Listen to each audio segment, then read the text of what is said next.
अस्सलामुअलैकुम। कानून के तलबा और कानून की बारीकियों को समझने का शौक रखने वाले तमाम दोस्तों को आज के इस खास जायजे में खुशामदीद। आज हम सुप्रीम कोर्ट ऑफ पाकिस्तान के एक इंतहाई अहम और आंखें खोल देने वाले फैसले पर बात करेंगे। केस का नाम है सलामत अली बनाम सरकार, क्रिमिनल अपील नंबर 543 ऑफ 2019। अगर आप ये समझना चाहते हैं कि हमारा फौजदारी निज़ाम अदल कैसे काम करता है और उसमें क्या खामियां हो सकती हैं, तो ये केस आपके लिए एक बेहतरीन मिसाल है। जरा सोचें, मुल्क की सबसे बड़ी अदालत किसी मुकदमे को बगैर किसी सबूत के एक क्लासिक केस करार दे दे। हैरत अंगेज है ना? ये एक बहुत बड़ा सवालिया निशान है कि आखिर प्रोसिक्यूशन का इतना कमजोर और खामियों से भरा केस सुप्रीम कोर्ट तक पहुंच कैसे गया। एक ऐसा केस जिसकी सिरे से कोई बुनियादी नहीं थी, उसने एक आम इंसान की जिंदगी को कैसे तहस नहस कर दिया। आज हम इसी राज से पर्दा उठाएंगे। चलें जल्दी से देख लेते हैं कि आज के इस सेशन में हम किन अहम नुकात का अहाता करेंगे। हम शुरुआत करेंगे केस के पसी मंज़र से, फिर अहम कानूनी दफ़ात को समझेंगे, उसके बाद शवाहिद की खामियों का तफसीली पोस्टमार्टम करेंगे, अदालतों के फैसलों का मवाजना करेंगे और आखिर में देखेंगे कि हतमी फ़ैसला क्या हुआ। तो आइए सबसे पहले केस के इब्तिदाई हक़ाइक़ और इसके पसे मंज़र को समझते हैं। वाक़यात की तरतीब कुछ इस तरह है कि 22 अप्रैल 2008 को हारिस बिन खालिद नामी एक शख्स मुबैना तौर पर अगवा हो जाता है। अगले ही दिन 23 अप्रैल को थाने में FIR दर्ज होती है, लेकिन यहां ध्यान दें, ये FIR बिल्कुल नामालूम अफराद के खिलाफ थी। इसमें सलामत अली का दूर दूर तक कोई नामो निशान नहीं था। 17 मई को मगवीर रिहा भी हो जाता है, लेकिन सलामत अली की गिरफ्तारी इस वाक़े के पूरे 7 माह बाद 12 दिसंबर को जाकर होती है, यानी शुरू में किसी ने भी इसका नाम नहीं लिया था। अब आप इस केस की संगीनी का अंदाज़ा इस बात से लगाएं कि इसमें दर्रा आदम खेल के मुकाम पर पूरे 1 करोड़ रुपए की भारी रकम बतौर तावान अदा करने का दावा किया गया।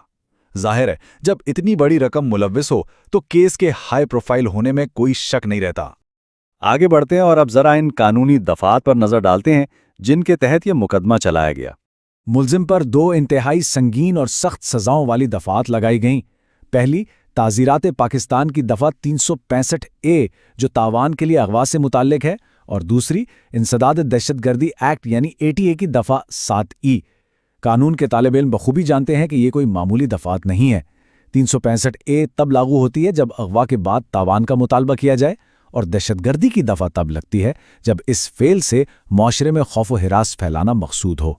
तो इल्ज़ामात तो बहुत संगीन लग गए, लेकिन असल और सबसे अहम सवाल ये पैदा होता है कि रियासती वकला यानी प्रोसिक्यूशन इन इल्ज़ामात को अदालत में साबित करने में इतनी बुरी तरह क्यों नाकाम रहे। आखिर ऐसा क्या हुआ था? और यही हमारे आज के जायजे का सबसे अहम हिस्सा है, यानी शवाहिद की मुकम्मल अदम मौजूदगी। आइए इनका गहराई से जायजा लेते हैं। सबसे हैरान कुन खामी इनकी शनाख्ती परेड में थी। गिरफ्तारी के 8 दिन बाद तो परेड करवाई जा रही है, जो बजाते खुद एक बड़ी ताखीर है। इससे भी बड़ी ब्लंडर ये की गई कि परेड से पहले ही मुलजिम को अदालत में पेश करके मुद्दई पार्टी के सामने ला खड़ा किया गया। और सबसे बड़ी बात, जिस शख्स को अगवा किया गया था, जो इस केस का सबसे अहम चश्मदीद गवाह था, उसने तो इस परेड में हिस्सा ही नहीं लिया। उसने मुलजिम को पूरे 1 साल बाद सीधा अदालत में जाकर पहचाना। अब आप खुद बताएं, कानून की नज़र में ऐसी मशकूक शनाख्त की भला क्या हैसियत हो सकती है? अच्छा, अब जरा पैसों की बात करते हैं। दावा था कि 1 करोड़ रुपया बैंक के जरिए पिशावर भेजा गया, लेकिन पूरी तफ्तीश में बैंक का एक सिंगल कागज ये रसीद तक पेश नहीं की गई। ना ही कोई कॉल डिटेल रिकॉर्ड यानी CDR सामने लाया गया, जिससे यह साबित होता कि अगवाकारों ने फोन पर तावान मांगा था। पैसों का कोई पेपर ट्रेल था ही नहीं, और तो और जिस शख्स ने मुबैना तौर पर यह रकम वसूल की वो तो कभी पकड़ा ही नहीं गया। रिकवरी के नाम पर जो कुछ दिखाया गया वो तो सुप्रीम कोर्ट को भी हजम नहीं हुआ। दावा किया गया कि मुलजिम के घर से पहले 20,000 रुपए मिले, और फिर कमाल देखें कि 7 दिन बाद मजीद रिमांड के दौरान उसी घर से बिल्कुल 30,000 रुपए और बरामद हो गए। मतलब ये आधी आधी रिकवरी क्यों? क्या शवाहिद जबरदस्ती बनाए जा रहे थे? और सबसे अहम नुक्ता, उन पैसों पर ऐसा कोई सीरियल नंबर या कोई भी ऐसा सबूत नहीं था जो ये साबित कर सके कि ये उसी 1 करोड़ रुपए के तावान का हिस्सा हैं। प्रोसिक्यूशन की कहानी में एक और बहुत बड़ा झोल मुलाजिम मोहम्मद जफर का था।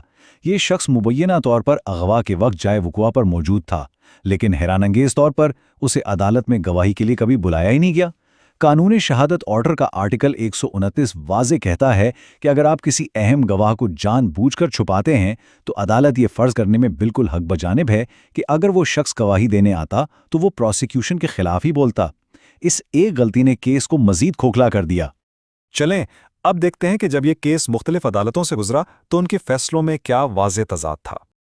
ये देखकर बहुत अफसोस होता है कि निचली अदालतों ने इतने कम जोर शवाहिद के बावजूद कैसे फैसला सुनाया। ट्रायल कोर्ट ने तो मुलजिम को सीधी मौत की सज़ा सुना दी थी। लाहौर हाई कोर्ट ने सज़ा तो बरकरार रखी, बस सज़ाए मौत को उम्र कैद में बदल दिया। लेकिन जब यही केस सुप्रीम कोर्ट के सामने आया तो हक़ाइक़ खुलकर सामने आ गए। सुप्रीम कोर्ट ने वाज़े कर दिया कि जब शवाहिद ही मौजूद नहीं है तो ये सज़ा बिल्कुल गैरकानूनी और बेबुनियाद है, और यूं मुलजिम को तमाम इल्ज़ामात से बाइज्जत बरी कर दिया गया। 16। जी हाँ, स्क्रीन पर नजर आने वाले इस नंबर को जरा गौर से देखें। ये वो 16 तवील, तकलीफ दे और अंधेरे साल हैं जो सलामत अली ने सलाखों के पीछे गुजारे, एक ऐसे जुर्म की कैद में जिसका सिरे से कोई ठोस सबूत था ही नहीं। जरा तसव्वुर करें, एक बेबुनियाद और झूठे मुकदमे ने एक इंसान की जिंदगी के 16 कीमती साल छीन लिए। ये हमारे तफ्तीशी निज़ाम और प्रोसिक्यूशन की एक बहुत बड़ी और अफसोसनाक नाकामी की वाज़ेह तस्वीर है। आखिर में हम इस केस स्टडी को समेटते हुए सुप्रीम कोर्ट के हतमी अहकामात का खुलासा करते हैं।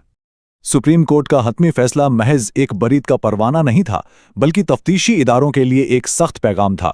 अदालत ने सलामत अली की फौरी बरीद का हुक्म तो दिया ही, लेकिन साथ ही ये भी कहा कि जो 50,000 रुपए की नाम नेहाद और मशकूक रिकवरी दिखाई गई थी, वो रकम बैंक के सूद के साथ मुलजिम को वापस की जाए। और इससे भी बढ़कर अदालत ने सलामत अली को कानूनी हक दिया कि वो इस बदनीयती पर मबनी मुकदमे, जिसे हम मैलिशियस प्रोसिक्यूशन कहते हैं, उसके खिलाफ हर्जाने का बाकायदा दावा दायर करे। तो इस पूरे केस से हमें ये सीखने को मिलता है कि महज शक या संगीन इल्ज़ामात की बुनियाद पर किसी को सज़ा नहीं दी जा सकती। निज़ाम अदल तभी काम करता है जब फैसले ठोस शवाहिद की बुनियाद पर हों। मुझे उम्मीद है कि कानून के तालिब इल्मों के लिए ये केस स्टडी बहुत मालूमाती साबित हुई होगी। अगर आपको हमारा ये तफसीली जायज़ा पसंद आया हो तो केस लॉ उर्दू को ज़रूर सब्सक्राइब करें, ताकि हम आइंदा की आपके लिए ऐसे ही प्रोफेशनल और गहरे कानूनी तज्ज़िये लाते रहें। अपना बहुत ख्याल रखिएगा। अल्लाह हाफ़िज़।